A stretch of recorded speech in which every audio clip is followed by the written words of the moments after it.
est un jeune mouton. Depuis qu'il n'est plus un petit agneau, obligé de rester près de sa maman brebis, il adore gambader avec ses copains. Il sait que son papa bélier le surveille toujours et qu'il ne risque rien. En plus, pour l'instant, c'est encore le printemps. Alors tous les moutons sont rassemblés dans un grand pré clôturé, en bas duquel serpente un ruisseau. Ils ont aussi un abri en bois pour se reposer la nuit ou quand il pleut. Hubert et ses copains adorent faire la course. Ils doivent partir du ruisseau et courir le plus vite possible jusqu'à l'abri.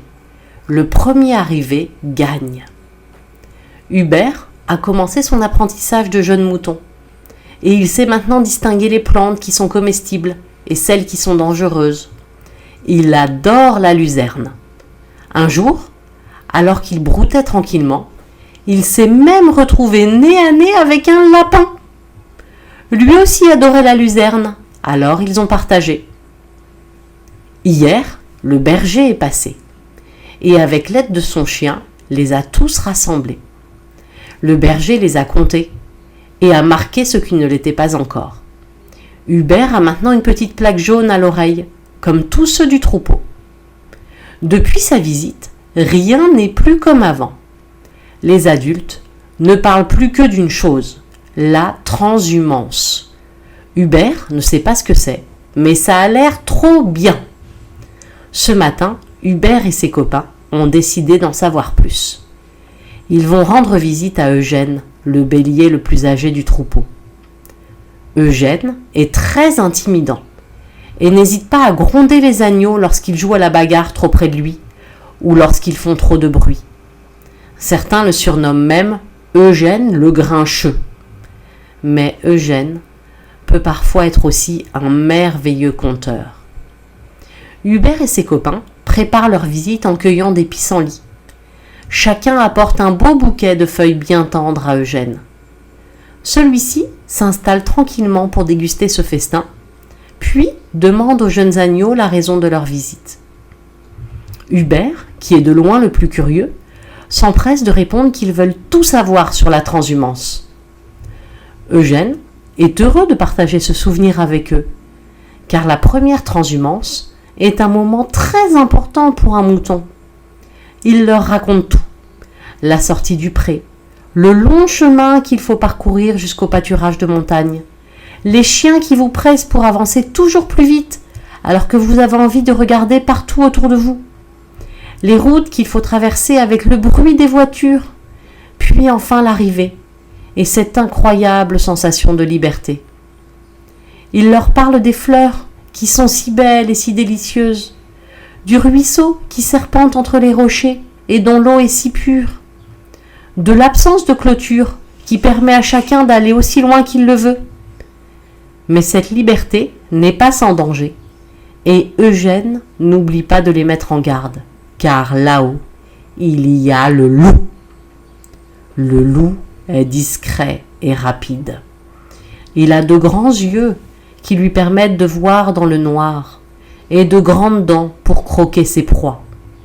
Et surtout, le loup attaque la nuit pendant que le troupeau dort. Les agneaux ont tous très peur. Tous, sauf Hubert qui s'écrie « Moi, je n'ai même pas peur du loup. Je le mangerai à mon petit déjeuner. » Ni les agneaux, ni le vieil Eugène ne peuvent croire ce qu'ils viennent d'entendre. Un mouton qui mangerait un loup, c'est n'importe quoi. Cela n'existe pas. Mais rien à faire. Hubert ne veut pas reconnaître qu'il s'est trompé et qu'il est très dangereux pour un mouton d'essayer d'attraper un loup. Alors, de là à le manger. Les jours passent et c'est le matin de la transhumance. Hubert n'a toujours pas changé d'idée et continue à affirmer qu'il mangera un loup au petit déjeuner. Il a quand même fait part de ses doutes à son papa et à sa maman, qui lui ont dit qu'il avait voulu faire le fanfaron devant les copains, et que maintenant c'était à lui de trouver une solution pour se sortir de cette situation. Eux n'en parleront à personne. Mais en attendant, Hubert ne sait toujours pas quoi faire. Il n'a même pas envie de manger un loup. Ça doit être dégoûtant avec tous ces poils. Et en plus, ça sent certainement super mauvais. Burk !» Alors, Hubert continue à faire le fanfaron devant ses copains.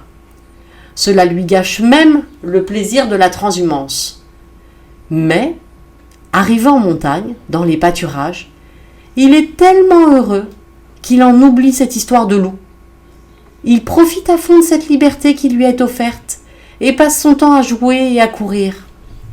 Mais un matin, voilà le berger qui arrive, accompagné des chiens qu'Hubert connaît déjà, et d'un nouveau, vraiment très costaud. Les moutons sont à nouveau regroupés pour être comptés, et les plus anciens pensent tout de suite au loup. Fort heureusement, le troupeau est au complet, mais les nuits en liberté sont finies. Rassemblement obligatoire dès la fin de la journée pour dormir. Hubert n'est pas très rassuré. Et c'est le moment que choisit un autre agneau pour lui rappeler ce qu'il a prévu de manger au petit déjeuner. Un loup. Là, c'est panique à bord pour Hubert. Si le berger amène un aussi gros chien pour les protéger du loup, comment lui, un petit agneau, pourrait-il attraper un loup et le tuer ? Le vieil Eugène a été témoin de toute la scène et s'approche d'Hubert pour lui parler. « Tu sais, Hubert, tu n'es pas obligé de manger un loup au petit déjeuner, mais il va te falloir beaucoup de courage pour le dire aux autres. Si tu veux, je t'accompagne. » Hubert comprend qu'il n'a plus le choix et annonce à ses copains qu'il ne veut plus manger de loup au petit déjeuner. « C'est trop gros, plein de poils, plein de dents, et puis je préfère manger des fleurs. » Ses copains ne sont pas étonnés. Eux non plus n'ont aucune envie de voir un loup d'aussi près. Alors qu'Hubert commence à se sentir soulagé, l'agneau qui lui avait rappelé sa promesse prend la parole.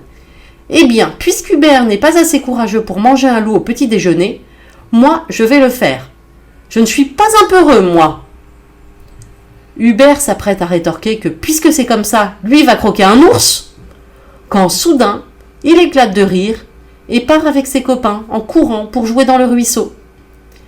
Le vieil Eugène a tout vu, et il sait maintenant qu'Hubert a bien grandi, et qu'il a un autre petit agneau fanfaron à aider.